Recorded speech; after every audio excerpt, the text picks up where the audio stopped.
3, 2, 1. Come on!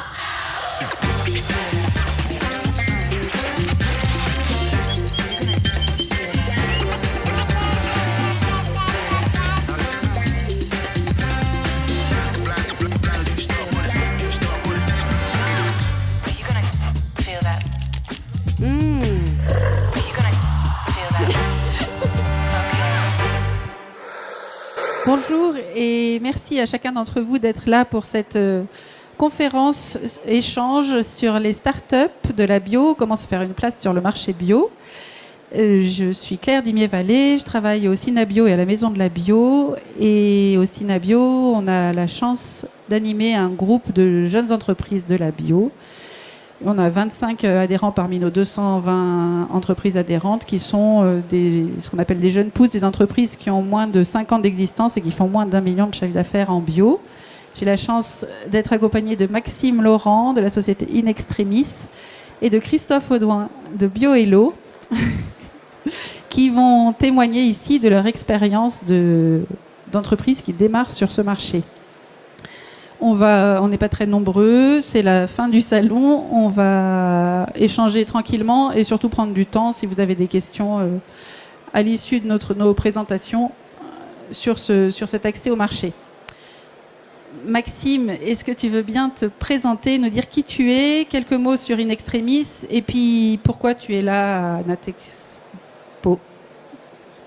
Bonjour à tous, donc Maxime Laurent, je suis directeur général de la société In Extremis. Est-ce qu'on peut diffuser les slides? Non. Si. Donc je vais vous présenter la société In Extremis. On a une double promesse, c'est qu'on lutte contre le gaspillage alimentaire et la malbouffe pour construire l'alimentation saine et durable de demain. On est une marque engagée et innovante 100% bio. On propose 3 gammes de produits, une gamme de biscuits pour le petit déjeuner et les encas. Cette gamme-là est réduite en sucre, riche en fibres, source de protéines et sans additifs. On propose aussi des biscuits pour l'apéritif, toujours pareil en alimentation santé, donc réduit en sel, réduit en acides gras saturés, sans sucre ajouté et sans additifs. Et on a aussi développé une gamme d'infusions qui sont sur des saveurs innovantes. On est sans arômes, sans huile essentielle, sans sucre ajouté, sans cochonnerie. On est juste sur les ingrédients et les saveurs des ingrédients. Donc en plus de cette alimentation santé, on est aussi engagé dans la lutte contre le gaspillage alimentaire. Nos biscuits sont fabriqués à partir de pains revalorisés, donc on récupère des écarts de tri, des pains qui ont des problèmes de défaut d'apparence.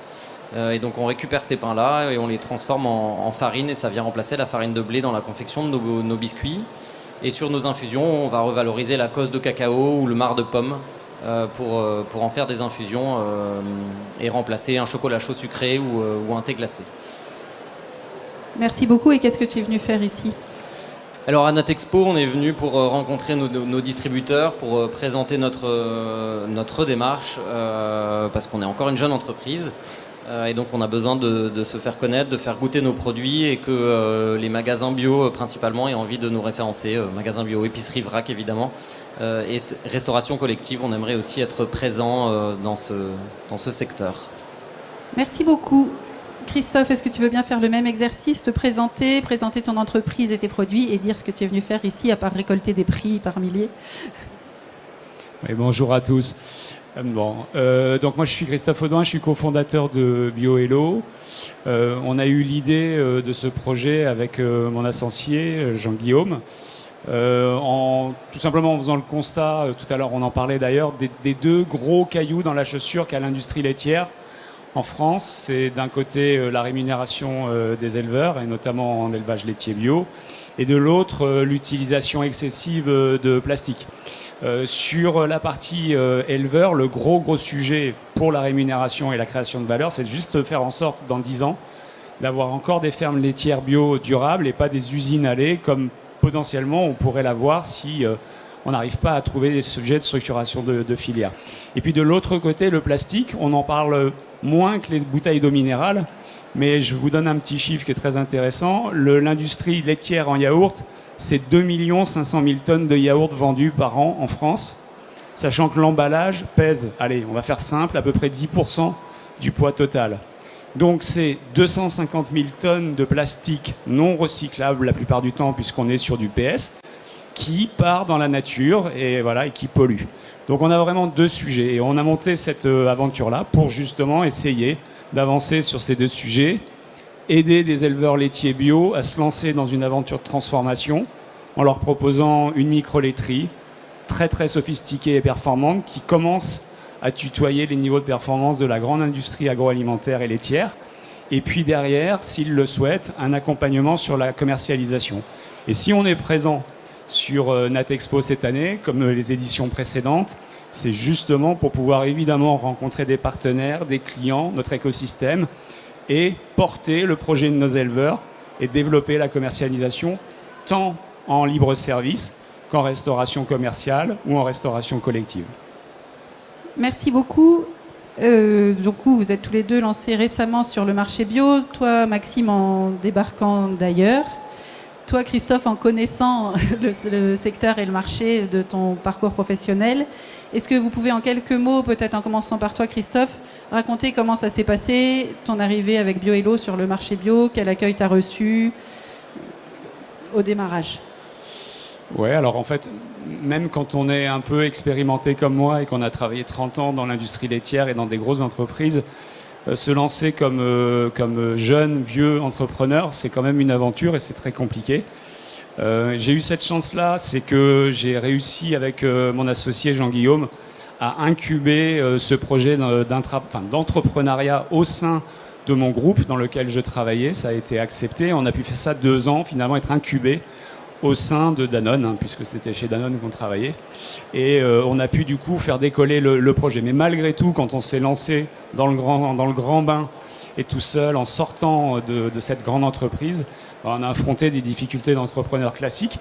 Et d'ailleurs, d'autant plus surprenantes que, voilà, en étant un petit peu dans un autre monde, quand on est dans la grande industrie et qu'on est salarié, même avec des responsabilités, c'est qu'on a découvert des problématiques, des sujets qu'on n'avait jamais abordés quand on était salarié, même avec un peu de responsabilité. Donc voilà, c'est ça qui nous a beaucoup marqué quand on a commencé. Et heureusement du coup qu'on a été un peu accompagné, mais ça on va en parler peut-être plus tard. Et toi, alors, ton arrivée sur le marché bio avec In Extremis, qui existait déjà quand tu es arrivé quand même, comment ça s'est passé?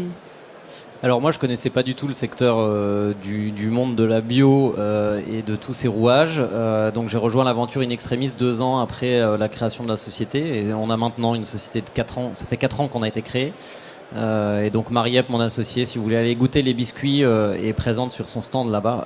Attendez la fin quand même de l'intervention. Donc j'ai découvert le monde de la bio et les difficultés. Est-ce que tu veux qu'on parle maintenant des difficultés qu'on peut avoir sur... Non, l'accueil que tu as reçu d'abord et ton arrivée.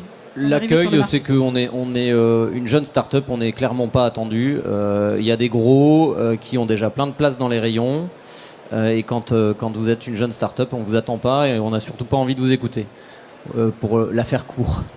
Et du coup, enchaîne peut-être sur les difficultés que tu peux... Ouais, alors j'ai des slides, si on peut mettre la suite de la présentation. Parfait, merci. Donc les difficultés pour une jeune marque, c'est déjà la solitude. Le monde de l'entrepreneuriat est absolument passionnant, mais génère aussi de la solitude et une nécessité de nous faire connaître et de développer notre visibilité. On a aussi une problématique, c'est qu'il faut qu'on soit goûté. Quand vous êtes sur un produit innovant, c'est de faire en sorte d'être goûté. La difficulté aussi du sujet marketing, qui est un vrai métier. On s'improvise pas marketeur, et des acheteurs aux abonnés absents. Donc je vais développer un peu sur la solitude. Donc le conseil que je peux donner à mon humble niveau de développement, c'est de profiter de l'expérience des financeurs. De ne pas rester seul, et donc nous on a la chance d'être accompagnés par BPI, par Réseau Entreprendre, Réseau Initiative, France Active et par les banques qui nous font confiance. Donc il faut aussi utiliser ce réseau-là de nos financeurs en tant que start-upper. Profiter aussi des réseaux professionnels comme le Synabio qui nous aide beaucoup. On est aussi membre de Réseau VRAC et Réemploi et également de la food tech par exemple, donc de profiter de ces réseaux professionnels ces réseaux permettent des rencontres qu'on n'aurait pas en tant que uniquement jeune start-upper. Et également aussi, il ne faut pas oublier qu'on est tous dans la même galère pour les jeunes startups et donc de s'aider d'autres startups qui ont réussi ou qui se sont plantées et qui sont source de réflexion et d'orientation d'entreprise. Donc j'en ai cité 3, Maurice, Simple et Ipsago, qui sont des sociétés avec qui on a un peu d'affinité. Ne pas rester seul et travailler sur la visibilité avec les différents réseaux professionnels. Sur le fait de se faire goûter, notre histoire, c'est qu'on est on a reformulé nos produits dernièrement. Pour quelles raisons on était très extrémistes, sans jeu de mots sur le nom de la société. On était des puristes avec des produits très très healthy. Et en fait, avoir raison trop tôt, c'est avoir tort. C'est ça que je veux dire derrière. C'est que en fait, si vous pensez que vous avez raison sur le marché, mais que le produit ne touche pas son client, en fait, vous avez tort. Même si finalement, l'alimentation, c'est l'alimentation que vous devriez avoir pour votre bonne santé. Mais en fait, si le marché n'est pas prêt à consommer ça, vous vous plantez. Donc voilà, c'est le premier point. Avoir raison, c'est avoir tort. Et deuxième point, c'est que les consommateurs ont toujours raison. Donc pour une jeune start-up, c'est faire goûter, se prendre des bâches, faire évoluer le produit, se remettre en question.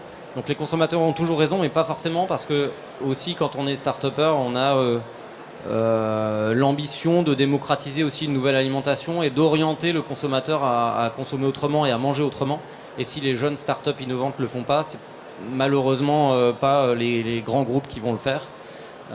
Donc les consommateurs ont raison, mais on peut aussi les amener à changer de raison. Et aussi sur le fait de goûter, les amis c'est bien, mais en fait c'est pas suffisant, c'est pas objectif. Donc c'est bien pour les soirées, mais pour goûter vos produits, faites-le faire à l'aveugle avec des gens et prenez des vrais retours, prenez des bâches et améliorez votre produit en conséquence. Et le premier produit sera jamais le bon, sauf, en tout cas nous ça n'a pas été notre cas. Peut-être que certains génies arrivent à sortir le premier produit tout de suite, nous ça n'a pas été notre cas. Donc voilà, on a reformulé nos produits, on vous montre l'avant et l'après du produit, où on a essayé de garder la qualité nutritionnelle qui est notre première casquette, tout en rajoutant de la gourmandise. Et vous avez un avis client, je ne sais pas si c'est lisible, c'est pas lisible, c'est pas grave. Au niveau marketing aussi, parce que c'est une erreur qu'on a pu faire, j'ai pas eu le plaisir de voir Sauveur, alors peut-être qu'il est là, Sauveur Fernandez, c'est que le design du pack c'est une affaire de pro. Donc faites pas ça avec un pote freelance ou je sais pas quoi là, essayez de faire un pack improvisé dans un garage, ça marche pas, en magasin vous n'êtes pas vu, c'est moche. Donc c'est vraiment une affaire de pro et si vous avez 3-4 000 balles à mettre dans une start-up, des dépenses à faire, de le faire en marketing, c'est une bonne idée. De pas se mettre sur un marketing de l'offre, c'est-à-dire que en fait vous pouvez, un peu comme je le disais tout à l'heure, avoir raison c'est avoir tort. C'est de ne pas vous concentrer sur un marketing de l'offre, mais plutôt un marketing de marché. C'est-à-dire que c'est le marché qui va avoir raison et donc orienter à un besoin client et pas un besoin d'offre, de créer une offre. En tout cas, quand on est une start-up, on ne va pas créer un besoin. Donc c'est plutôt de répondre à un besoin du marché, incluant évidemment l'innovation que doit apporter une start-up. Et également, c'est se différencier aussi des gros acteurs par le packaging, comme a pu le faire Christophe, par de la transparence aussi, de la communication sur ce que vous faites, sur l'éthique de la marque, sur le fait que vous choisissez des ingrédients responsables, le fait d'être bio. Alors ici on est tous bio, mais c'est déjà un gage de qualité qui n'est pas suffisant, mais donc de travailler sur la transparence. Et donc vous avez le changement de notre ancien packaging et du nouveau packaging où on a une approche qui est un peu différente sur le fait que vous rentrez pas par le biscuit, vous rentrez par la saveur. Enfin, en tout cas, voilà, c'est un vrai métier et quand vous ne savez pas faire, faites-vous accompagner. Et, en tout cas, nous, c'est le conseil qu'on peut donner. Et enfin, les acheteurs, mais ils sont déjà plus là, donc ils ne prendront pas leur petite remarque spéciale que j'avais envie de faire. Les acheteurs abonnés ou absents, c'est aller moins vite et mieux. Un conseil que je pourrais donner, c'est que en fait, si vous êtes référencé dans 1000 points de vente et puis que vous n'êtes pas capable de les animer et de faire de la rotation sur vos produits, en fait, vous allez vous tuer tout seul et vous allez tuer la boîte. Donc nous, c'est le choix qu'on a fait, c'est d'aller moins vite mais d'aller mieux, c'est-à-dire de commencer régionalement, de se prendre toujours ces bâches, d'aller à la rencontre des clients et des consommateurs, de prendre le pouls des clients et derrière de potentiellement chercher un développement plus grand une fois que vous avez le bon produit, le bon moment et c'est un momentum aussi pour se développer au bon moment avec le bon produit. Des acheteurs, je fais la blague de barrer des dizaines, c'est des centaines de mails sans jamais avoir la moindre réponse. Donc il faut être prêt à ça quand on se lance dans une startup, de dire les acheteurs, en fait, ils nous attendent pas du tout, ils ont surtout pas envie d'avoir nos mails. Et puis, patience, il y a un jour où le mail il répond, on sait pas pourquoi. Ça fait 18 mois, 24 mois qu'on envoie le même, il y a un jour, il génère une réponse et puis ça peut générer un déploiement en national ou à minima en régional. Donc patience, c'est au moins 18-24 mois, c'est-à-dire il y a très très peu de marques qui arrivent à être référencées nationalement en moins de 2 ans. Donc en fait ça veut dire que pendant 2 ans c'est des murs et donc il faut être prêt à se les prendre, mais c'est hyper intéressant. Donc certaines marques ont réussi en moins de 18 mois, nous c'est pas notre cas encore. Donc les acheteurs, non, ils sont toujours pas là. Être présent sur les salons aussi, parce que finalement les acheteurs, on arrive quand même à les croiser, ils arrivent quand même à venir, et puis ils vous voient une fois, ils voient votre tête, ils vous voient une deuxième fois, et puis ils commencent à vous reconnaître et à se dire ok, c'est une boîte que je vois depuis 4-5 fois, je vais peut-être m'y intéresser. Partager des actualités aussi à vos distributeurs. Et une grande force du programme Jeunes Pousses, notamment avec le Synabio, c'est que dans ces 18-24 mois sans réponse d'acheteurs, on a eu 100% de réponses grâce au programme Jeunes Pousses de Synabio, où le Synabio organise des rencontres du coup avec des distributeurs et les Jeunes Pousses en présentation. Et après, on a la possibilité d'avoir des rendez-vous avec les acheteurs. Et donc ça, je conseille très fortement les startups à rejoindre le programme Jeunes Pousses, si vous le pouvez par rapport aux contraintes et aux règles du programme. Mais en tout cas, servez-vous-en. Et également le support du Synabio, le fait de pouvoir intervenir, Claire est disponible, les équipes du Synabio sont aussi toujours disponibles pour nous aider. Et notamment lors de leur assemblée générale où vous allez avoir pas mal de personnes intéressantes en tant que start-up avec qui discuter, échanger, rencontrer. Voilà ce que je voulais vous partager sur les difficultés d'une jeune boîte. Merci beaucoup. Et pourtant, tu gardes le sourire. Christophe, est-ce que tu te retrouves dans ce que Maxime a décrit? Est-ce que tu as rencontré d'autres difficultés? Est-ce qu'il y a des choses qui t'ont pas du tout touché? Si. Déjà, le point que fait Maxime est vraiment très très complet sur à la fois les difficultés et les conseils qu'on peut donner à des personnes qui auraient des projets identiques. Je vais peut-être rajouter une ou deux choses qui sont importantes. Je terminerai par les difficultés et les solutions qu'on a trouvées face aux difficultés, mais dans les choses importantes également, quand on porte un projet comme celui-ci, comme jeune entrepreneur, et moi ça m'anime énormément, et ça fait le lien peut-être avec les contacts clients, c'est de très vite être capable de bien fixer la raison d'être et la vision du projet, pour que cette histoire-là, elle soit autant une histoire de produit qu'on vend à des clients, qu'une histoire tout court et un projet qu'on a envie de monter pour apporter une solution à quelque chose qui va bien ou qui pourrait aller mieux dans l'agroalimentaire. Je dis ça, c'est important parce que ça permet de tenir un projet et de ne pas se faire balader à un moment à gauche, à droite, en fonction de ce qu'un client peut demander, en fonction de ce que le marché attend. Alors évidemment, il faut l'écouter, le marché.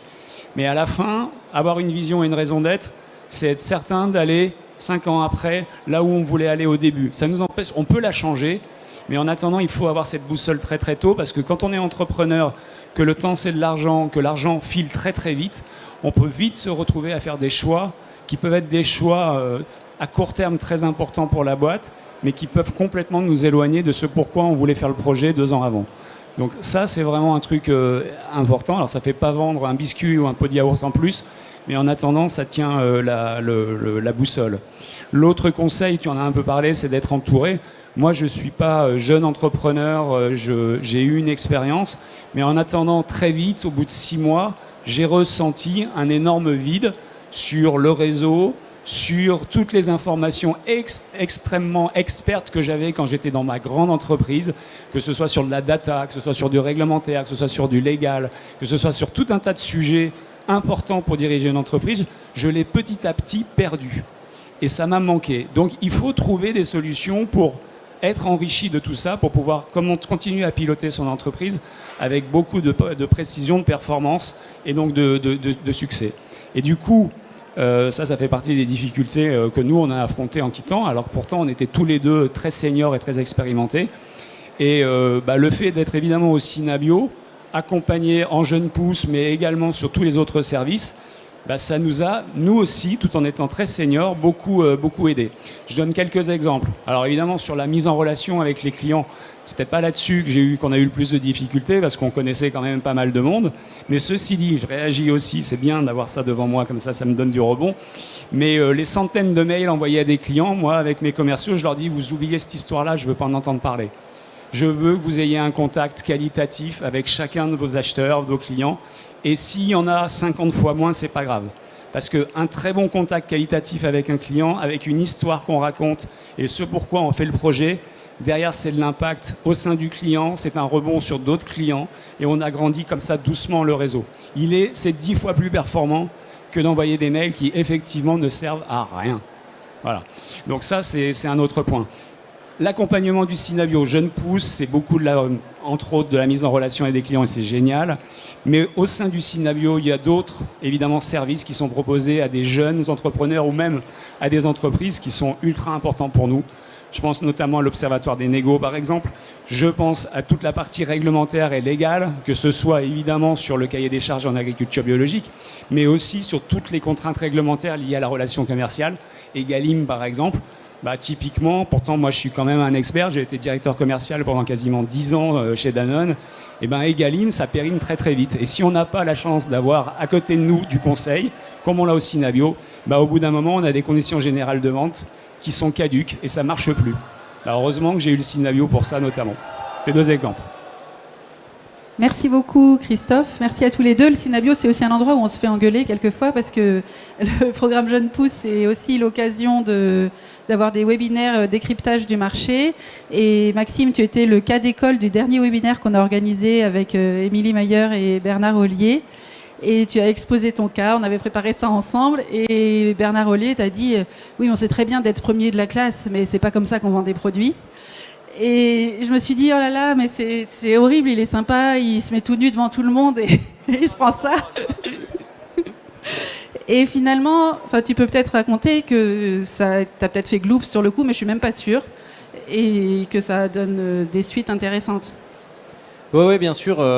Bernard, avec son franc-parler, moi je suis un peu comme ça aussi, donc on s'est bien compris. Et c'est intéressant aussi de raconter son projet à des gens qui ont de la bouteille, comme Christophe aussi, et il le disait sur la vision. On a échangé avec Quintessence hier, une marque que peut-être certains connaissent. C'est hyper intéressant de faire challenger le positionnement, la vision de la société. Est-ce qu'on ne se trompe pas dans le message? Est-ce que le message est trop dilué? Et oui, c'est hyper intéressant. Et Bernard nous a dit qu'on était des bons élèves, mais que ça ne servait à rien de faire un marketing de l'offre, comme je vous l'ai présenté tout à l'heure. Ça fait pas vendre, donc il faut revenir aux fondamentaux, aux bases et répondre à un besoin de marché. Et non, j'ai pas gloupsé devant Bernard. On en a même redemandé pour échanger avec lui. Donc le Synabio permet aussi ce genre d'échange externe avec des personnes qu'on n'aurait jamais eu l'occasion de rencontrer autrement, quoi. Merci beaucoup. Peut-être avant de vous donner la parole à vous. Après ces quelques années, du coup, vous avez grandi, vous avez eu des contacts, même là sur le salon, encore des nouveaux contacts.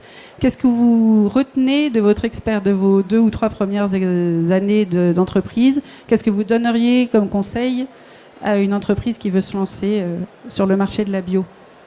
Christophe, tu veux bien commencer? Oui, je veux bien.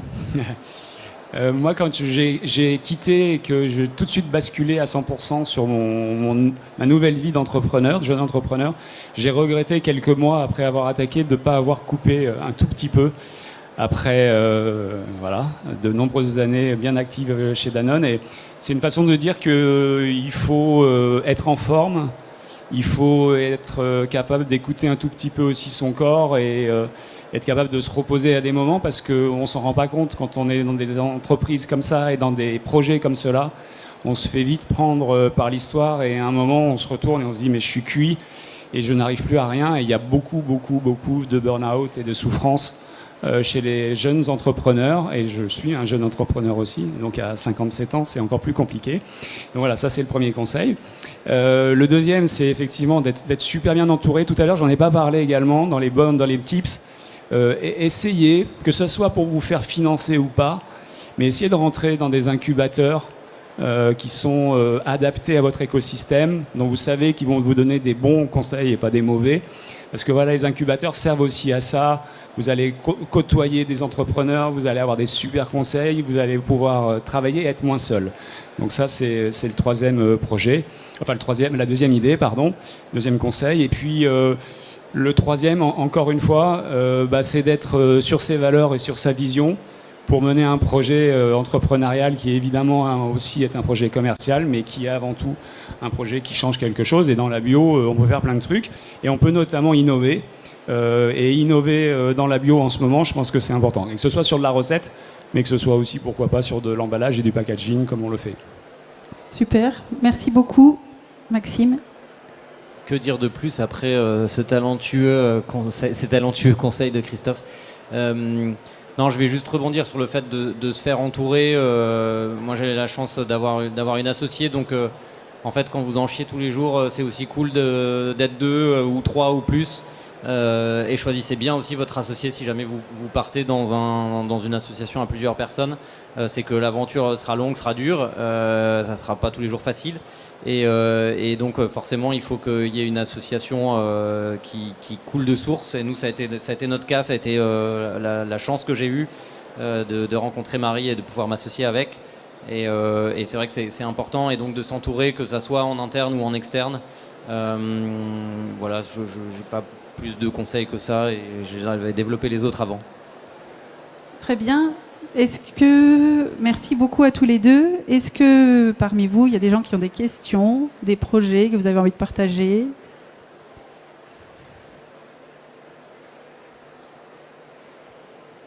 Ne soyez pas timide. Est-ce que vous, l'un ou l'autre, vous avez quelque chose à ajouter que vous n'avez pas dit ? Non ? Eh bien, écoutez, merci beaucoup. Merci Claire d'avoir organisé ça. Merci beaucoup à vous. Merci à tous les deux de vos témoignages qui sont très riches. Et bonne suite. Bonne fin de salon et bonne suite. Merci beaucoup. 3, 2, 1. Come on!